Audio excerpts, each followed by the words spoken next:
Ankleshwar national highway number 48 પર પાનોલી જીઆઈડીસીને અડીને આવેલ નવજીવન માર્કેટમાં રવિવારના રોજ અચાનક એક ભંગારમાં ગોડાઉનમાં એકાએક આગ ભભૂકી ઉઠી હતી.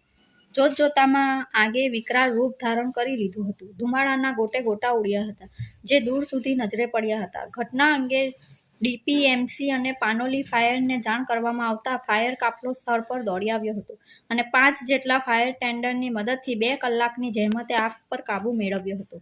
ગોડાઉનમાં ભંગાર, પ્લાસ્ટિક વેસ્ટ તેમજ કેમિકલ વેસ્ટ ડ્રમ સહિતનો જથ્થો હોવાની આગને વિકરાળ રૂપ ધારણ કર્યું હતું. આગ લાગવા પાછળનું કારણ અંકબંધ જોવા મળી રહ્યું છે. ત્યારે આગમાં કોઈ જાનહાનિ ના સર્જાતા તંત્રએ હાશકારો અનુભવ્યો હતો.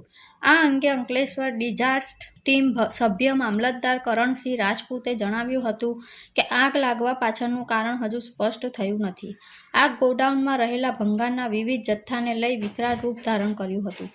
કોઈ જાનહાનિ સર્જાઈ નથી અને આગ પર સમયસર કાબૂ મેળવી લેવામાં આવ્યો હતો.